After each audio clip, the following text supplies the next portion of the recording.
It's the Martin and Lewis Show.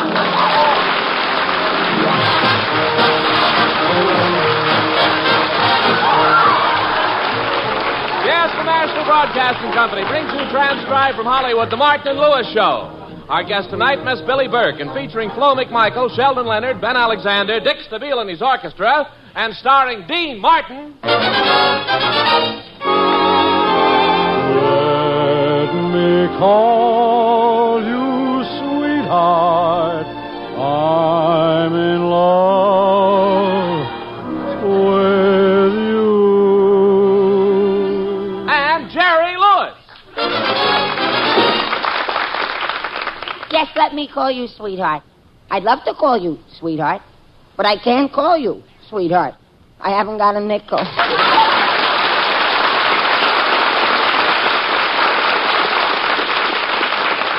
Last week, you remember Dean and Jerry's next-door neighbor, Soapy Leonard, talked the boys into borrowing $4,000 to buy a nightclub. Well, this morning, Soapy told them that the deal has gone through. So right now, Dean and Jerry are on their way to look over their new property. Boy, we're going to have our own nightclub. Isn't that exciting, Dean? Sure is, Jerry, but why don't you watch where you're driving? Jerry, watch yourself! I can't watch myself. It makes me cross-eyed. Well, then, slow down. This is the block our nightclub is on. And there's the address. The building with the sign out in the front. Yeah.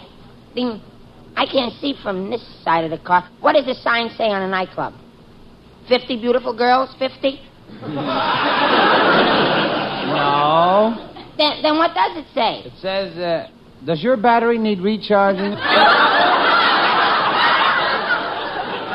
Oh, don't be silly, Dean. That's not a nightclub. That sign's over this garage. I'll pull up and park. I don't understand this at all. This garage has the same address as the building Soapy bought for us. Oh, he wouldn't do anything like that to us. The nightclub must be in back of the garage, or over the garage, or next to the garage, or under the garage. Or, Dean. What? We've been vulcanized. This is up. If that Soapy spent our borrowed $4,000 for this, I'm going to give him something. Dean, don't get so excited, Dean. At least we should go and look around first. Gee, it's dark. Wait a minute, Dean. Here, this here must be the light switch. Jerry,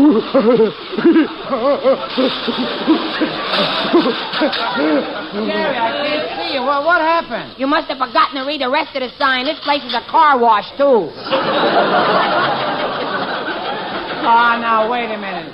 Here's the light switch.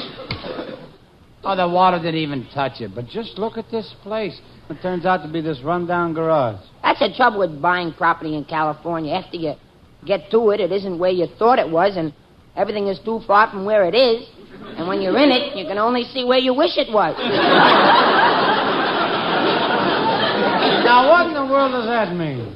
Just one thing, Dean. Oh, you mean... Yeah, we made a boo-boo. But we can't quit now. We have to make a nightclub out of it. Make a nightclub out of a garage? Ah, fine. Who are we going to have for our floor show? Phil Spitalny and his all-mechanic orchestra? Yeah, featuring Evelyn and her magic grease gun. Now, that's ridiculous. What could we do about those gas pumps out there? Oh, we can use them to serve drinks. You're going to serve drinks to our customers out of a gas pump? Sure. Instead of pink elephants, they'll be seeing flying red horses. Instead of pink elephants, they'll be seeing flying red horses. Jerry. Sorry, old man, that high octane went to my head. Now, look, maybe we could, sort of... Hey, who's this girl coming in here? Yeah, wow. I hope you gentlemen will pardon me for busting into your garage. But I'm looking for a couple of fellows named Dean Martin and Jerry Lewis. Well, I'm Jerry. Take it easy, kid. Your motor's pinging. But if you're Lewis, then you must be Dean Martin. Hello, baby.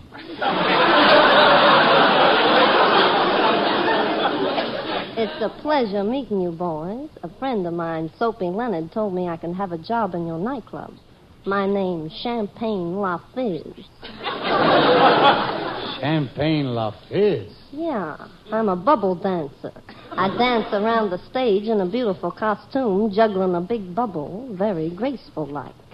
Gee, I've never seen a bubble dance before. Well, just hand me a wet cake of soap and a bicycle pump and stand back. I'm sorry, miss, but I'm afraid a bubble dancer wouldn't be right for our nightclub. Mr. Lewis, surely a man like you could find a job for poor little me. This is a business deal. I want you to think of me as a man. Oh, I couldn't do that, miss. Please don't call me miss. I want you to forget that I'm a woman and wearing a very attractive dress. But, miss... Please. Well, all right. Sam, your slipper's showing.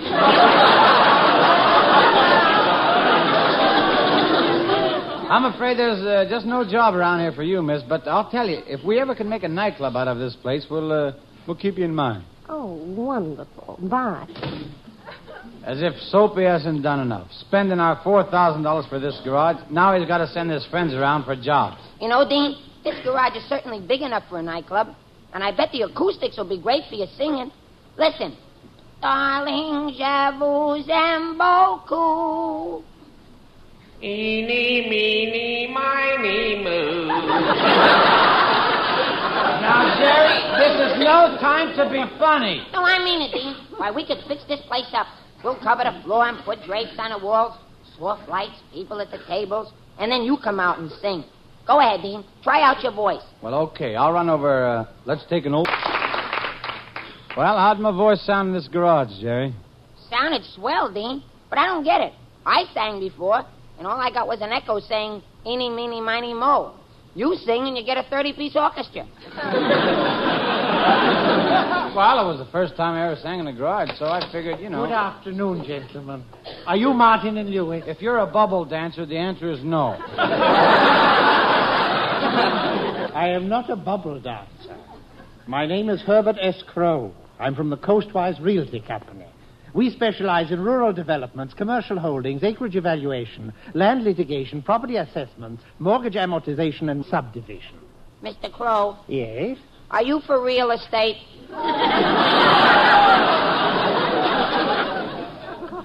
I don't understand the way you fellows talk, but it figures. I also can't understand why you'd pay $4,000 for this old garage. I know it doesn't look like much now, Mr. Crow, but we hope to convert it into a nightclub. A nightclub? Just where you're going to have this nightclub. What do you mean, where are we going to have the club? We bought this building. Oh, I know that, but you did not buy the lot. Where are you going to move the building to?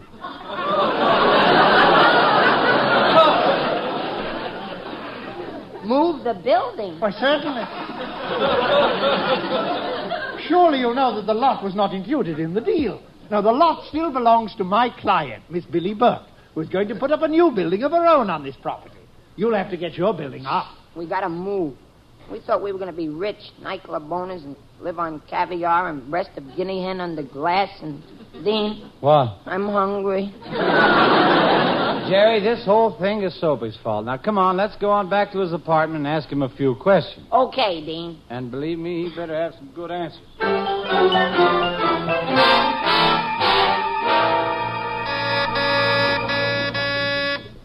Come on in.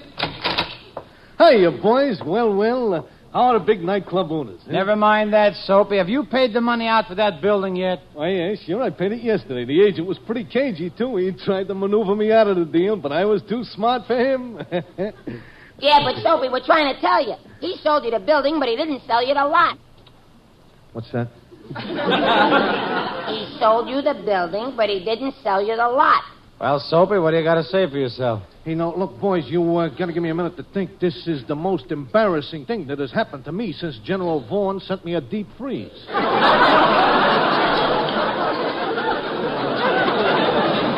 Look, boys, look, it ain't my fault. I bought you a nice building. Can I help it if now we are afflicted with squatters? Squatters? Yeah. It's their land. Yeah, sure. They're squatting their land right under our building. Look, Soapy, What? We found out that the lot belongs to Miss Billie Burke. Yeah, and you'd better think of something fast. Well, now, look, fellas. Now, we want some action. Well, all right, I'm not giving up. I got a lawyer friend. We'll sue. We'll charge him with juvenile delinquency. Sophie, you can't charge him with juvenile delinquency. Why not? The building ain't 21 years old, is it? You know, maybe we're overlooking something. You know that Miss Billie Burke, she owns the lot, right? Mm-hmm. Now, someone ought to go and see her and tell her the problem we've run into. Hey, that's wonderful. This Miss Burke, she is a cultured, a refined lady, eh? So what we ought to do, we ought to send a cultured, refined gent to talk to her. Well, that makes sense. So I'll go. No, Sophie, you've caused enough trouble already. Jerry and I'll go. Well, okay, have it your way. I'll see you later, boys.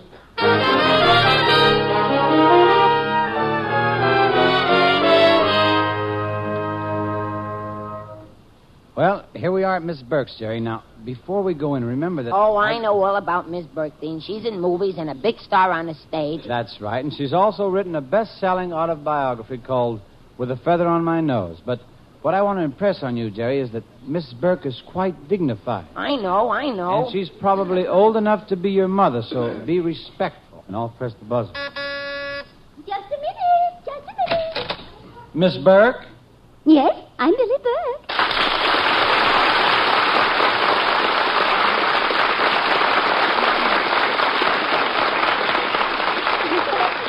But do come in, won't you? And don't keep the screen door open. I don't want the flies to come in. There isn't any screen door here. Shh, not so loud. If the flies ever find out the house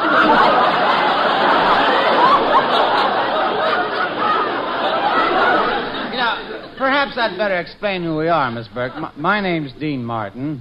How nice. And this is my partner, Jerry Lewis. Oh, how do you do? Hello, madame. Madame. Well, Dean said you were old enough to be my mother and that I should be respectful. Well, even so, that doesn't mean you should call me Madame. Oh, I'm sorry. Hello, Mom.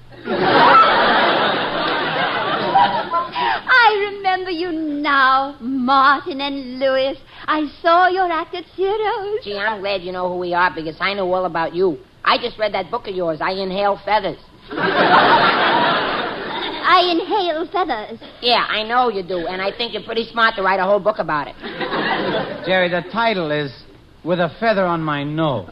Oh, then you must have read it, Dean. Yes, I did, and I thought it was pretty ridiculous.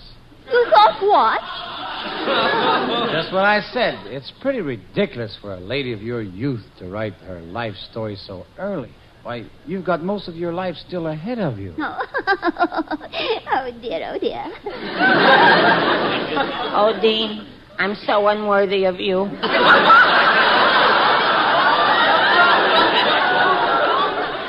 I suppose you're wondering why Jerry and I came to see you. Well, I'll come right to the point. You see, we've got a big problem, and you're the only person in the world who can help. Oh, really? Yes. Now, you're the owner of a lot on Beverly Avenue.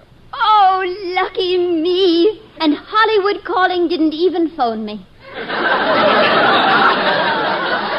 Miss Burke, this isn't a quiz show prize. You've owned this lot a long time. Oh, yes, that one I remember now. My real estate broker phoned me about that lot, but I thought he was crazy. Crazy? Yes, he was laughing like mad and said something about little red horses flying out of gasoline pumps.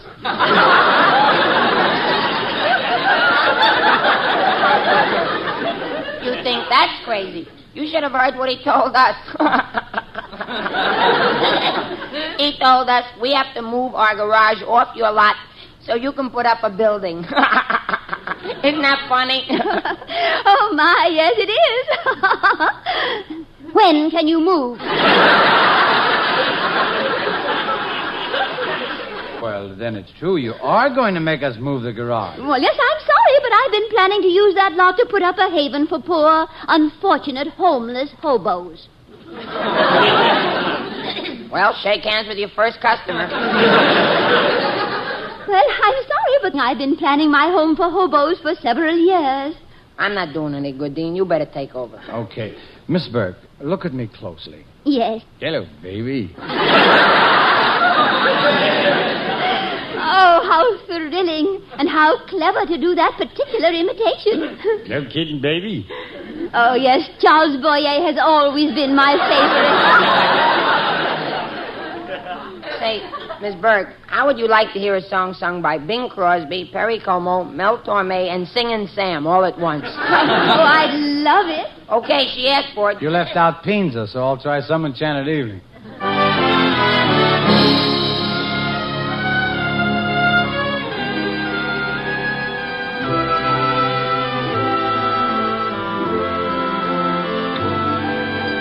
Some enchanted evening,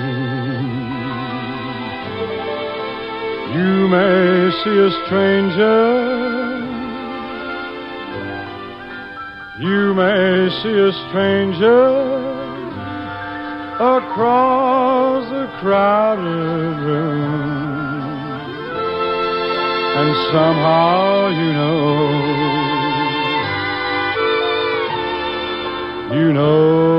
even then that somewhere you'll see her again and again.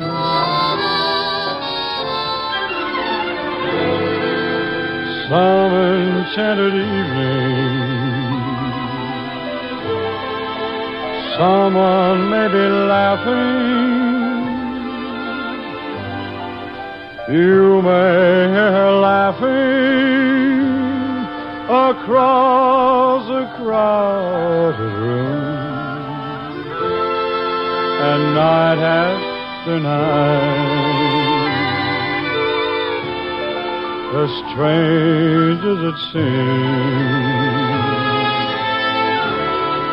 the sound of her laughter will sing your dreams. Who can explain it? Who can tell you why? Fools give you reasons, wise men never try. Some enchanted evening, when you find your true love, when you feel her call you across the crowded room, and fly to her side and make her your own, for all through your life you may dream all alone. Once you have found her, never let her go. Once you have found her, never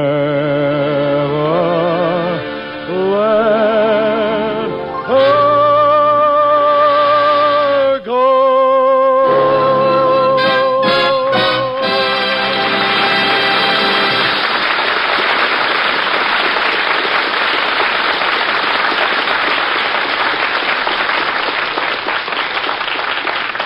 Hey, that was really great, Dean. Oh, yes, you sang beautifully, but I'm afraid I haven't changed my mind one bit about building my home for hobos. Well, that's all right, Miss Burke. Thanks anyway. Come on, Dean. But, Jerry... Come on, Dean. Bye, Miss Burke. Bye.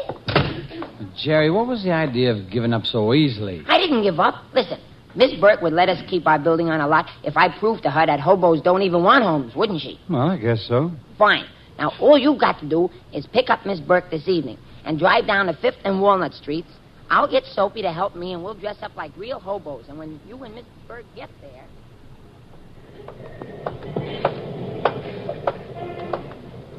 Well, this is 5th and Walnut, Soapy. You better just look me over once more. I want to be sure Miss Burke can't recognize me through this hobo outfit. Recognize you with that phony beard and all that dirt you smeared on your face? Not a chance. You look like a real hobo. So do you, Soapy. Boy, your pants really are shiny, aren't they? Are they shiny? On the way down here, I bent over to pick up a cigarette butt, and a couple in the park started nicking. They thought the moon just came up. Gee,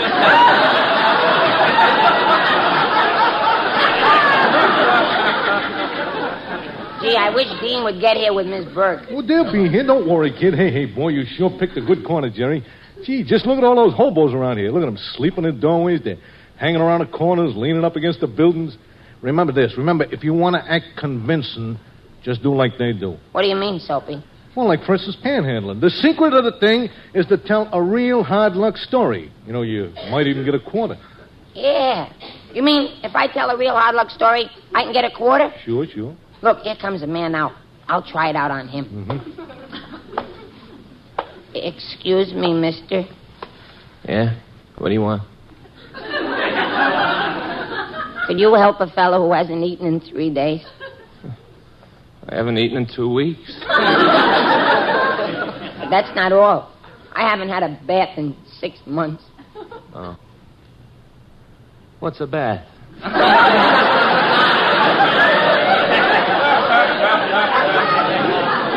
And worst of all, I haven't seen my wife in 20 years. I've seen mine.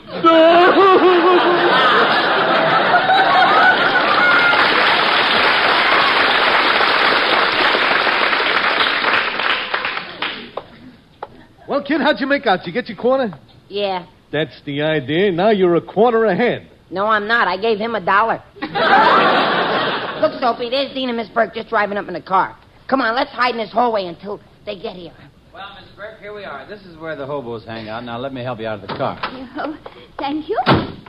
My goodness, what a neighborhood. This is a disgrace. I think the city would do some repair work down here. Repair work? Why, what do you mean? Well, these people are taxpayers. Why should that man over there have to hold up that lamppost?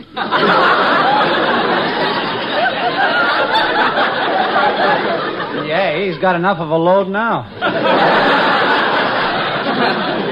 Well, Miss Burke, if you still want to talk to these hobos and get their reaction to your home idea, there's a couple of ragged-looking tramps right down the street here. All right. You know, this is quite an experience for me. Pardon me, folks. Could you help out a poor, broken-down old bum? My goodness, I'll try. What do you want? Could you spare $100 for a cup of coffee? My goodness, I can't afford to give you $100 for a cup of coffee. No, well, how about $50 for a demi-tasse, huh? $25? I'll give up sugar and cream? All right, then give me a penny. A penny? Yeah, I'll buy a coffee bean at the A&P and suck on it through a straw.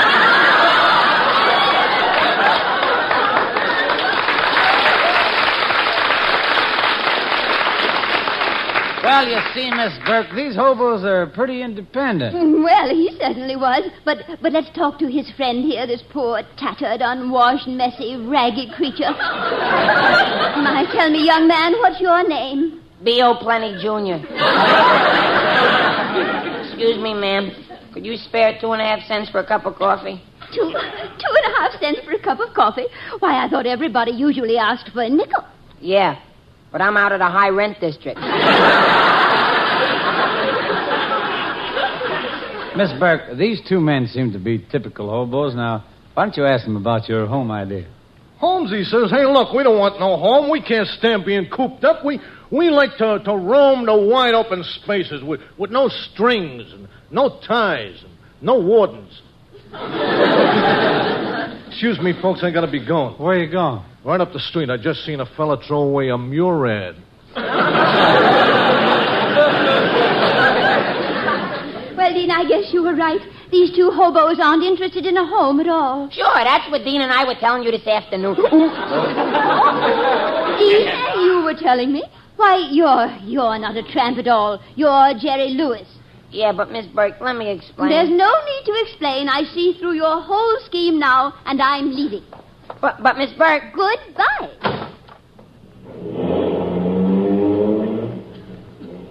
Well, Jerry? Now, don't you start on me, Dean. I still think it was a good idea to dress up as a hobo. And it should have worked out perfectly. But it didn't. And Miss Burke saw through the whole thing, and she finally recognized me. And we didn't get the lot, and Dean... What? I made a hobo boo-boo.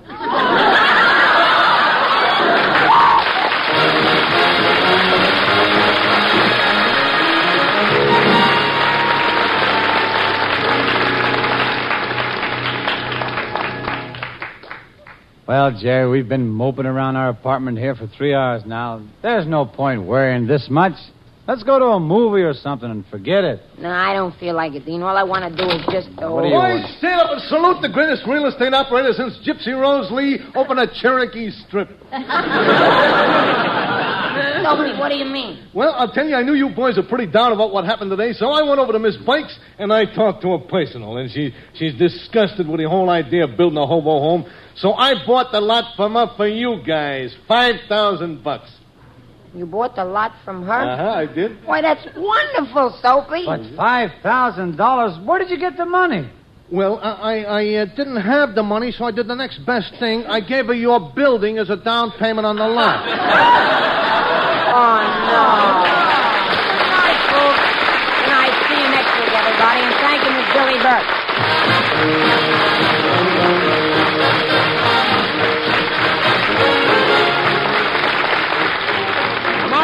Show, transcribed in Hollywood, is produced by Robert L. Redd and written by Dick McKnight and Ray Allen with Mort Lockman and Cy Rose. Next week, our guest is going to be Jane Russell.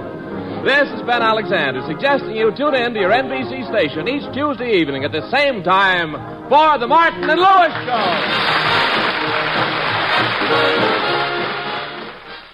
This is